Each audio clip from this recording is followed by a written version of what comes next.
guys, what's up? It's Anya. Welcome to my channel, of course, my gorgeous animes. Well, anyway, today we're gonna play something new. It's called Lost Alice, Shall We Date? But we are gonna play an event called Be My Happily Ever After. Luke slash Joker. Early bird event ends February 27th, so we only have a couple days, guys. We gotta make this count. Well, it ends on March 9th, but we gotta do something. Who shall we go for? Let's check the prizes first. Let's see.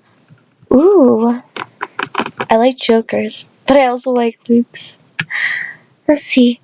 All. Uh, that's interesting. I don't know. I really like this hair, but I like this hair too. I like them both. Let's check. Okay, so it's a pigtail. Let's check hers. Elegant princess hairstyle. That's so cute. Let's check the ending. Oh gosh, they look both interesting. Oh, you get the photo too. Okay, guys, we at least have to read one thing today. We must choose character. Who shall we go for? We can either go for How is your awakening today, my princess? We can go for Luke, or we can go for Joker. Yeah, with that attitude, you have nothing to worry about. You make a great Gretel. Oh, I don't know. Okay, we're going for Luke, guys. We're choosing him. I choose Luke.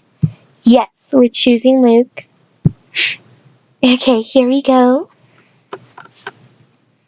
This is gonna be great. Chapter 1, Be My Happily Ever After.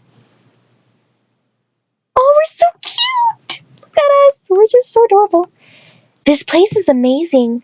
I murmur solemnly, taking in my surroundings. Countless books filled equally countless rows of shelves. As my days in Wonderland continue, Luke brought me all kinds of places. And of course, the Waterballion was vastly different from anything you'd see in the real world. I was surprised the first time I came here too. There's no mistake that this is a library, but the libraries of both worlds were similar in that they housed numerous book collections. But only Wonderland could boast having books that tried to leap from their shelves and dance through the air. Part of me was somewhat bewildered, but as long as Luke was with me, anywhere became a fun date spot. What kinds of books have you gotten here, Luke? Well, I haven't really borrowed many, but when I first came here, I did read a book about this world. In between tea parties, you mean? Yes, they took a lot of more time for me to prepare in the early days. Luke replied with a small smile. That was when... The sound of someone crying reached my ears and I immediately spun around. Who's that? I muttered as I cast around, but I couldn't find the crying child. Well... I suck at crying. Sorry, guys. Following the faint sound of the pitiful voice, I stepped down the rows of shelves. Luke seemed to have heard it too, and walked silently beside me. Is this a book? Is it a book? This the book? Locating the source of the crying, I gently pulled a storybook from the shelf. Thank you for finding me. My pages are torn. My story is ruined. Could you please help me?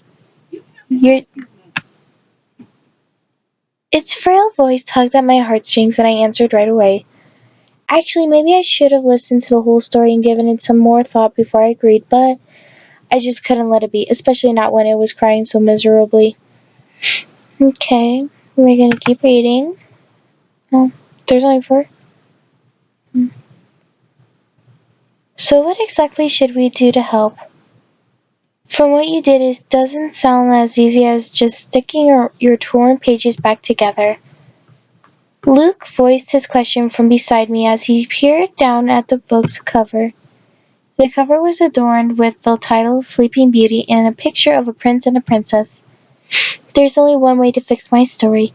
The pages that went wrong need to be acted out properly by somebody. So we act out the original story, right? I got it. Leave it to us. I repeated the instructions to clarify and nodded firmly. We'll definitely get you back to normal, so just hold on. Thank you. Soon after, as we heard its happy response, the book opened on its own. The pages flipped by, a dazzling light emanated from the book, and engulfed both me and Luke. Where? Before I knew it, I was standing before a huge castle. It was made of stone unlike any I'd seen in Wonderland. A horde of people who appeared to be citizens were gathered before the castle, discussing something noisily. It looks like we're in the book world. Are you okay, Anya? Right beside me, Luke sounded concerned. Doesn't it remind you of Wonderland? I'm a little nervous now. Let's hurry and see what they're talking about. I'm a little nervous now. I'm a little nervous, guys, but let's hurry and see what they're talking about. Let's hurry and see what they're talking about. Seeing the people gathered before the castle brought my determination to a max, and my hands tightened into a fist. Yeah, let's do that. We won't do well if we stumble around clueless after all. I believe it's standard to gather information first in situations like this. Gazing at the people, Luke agreed with my suggestion. You are really reliable. Maybe that's what attracted me to you, Anya. With a brief glance in my direction, an amused smile slipped into Luke's lips. His phrasing was casual, but his tone told me his seriousness. I found myself blushing a little. Alright, I'll try asking what happened. Right, I'm coming too. We promptly began questioning the people in front of the castle. We sure heard a lot of stories. Let's just confirm what we know. Okay, guys, so we are. Now it's time to be part of the Happily Ever. Chapter 1, Part 3 out of 4. We can do it. We can read one more. I got it. We got this, guys. Having somewhat completed our inquiries, we decided to move away from the crowd and organize our information. So the princess of this kingdom and the neighboring kingdom prince have both fallen into a witless sleep? But it should be the princess who falls asleep, princess who falls asleep. Right, the prince falling asleep must be because of the pages getting torn and messing up the story. Since there's nobody to wake up the princess, the story can't get its ending no matter how much time passes. As I murmured my speculation, Luke began to speak with a mysterious expression. If we leave things alone, the prince and the princess will never wake up and the story will never meet the end. And there's one other thing that bothers me. Luke grimaced and I gave him a slight nod. They said that one day the prince and the princess suddenly had fallen into deep sleep. Shouldn't someone have said something about a witch or a spinning wheel, or at least in the prince's case? Remembering the plot of Sleeping Beauty, that part was absolutely critical. Not only has the prince fallen asleep, but the princess' sleep wasn't caused by a curse or a spinning wheel. That's way off from the story of Sleeping Beauty. Yet, on the other hand, you think there's any point to having an already sleeping princess touch a spinning wheel? I thought about it for a moment, then made a suggestion to Luke, who looked distressed. In that case, I guess there's nothing else we can do. Let's start with the spinning wheel. Luke, you'll be the prince, and I'll be the princess. We're going to move the story along. Even the storybook had said, the passages that went wrong need to be acted out properly by somebody, which must mean that there was no problem with us filling in those roles. Eek! Suddenly a bright light flashed in our eyes. It wasn't like when we entered the storybook. I disappeared immediately, but I noticed a change. Does this mean our roles have changed? Our clothes were different now.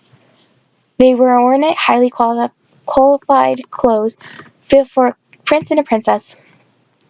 We can definitely fix the storybook. I spoke eagerly, feeling like the story had given us permission to fix it. But Luke was silent in a conflicted frown.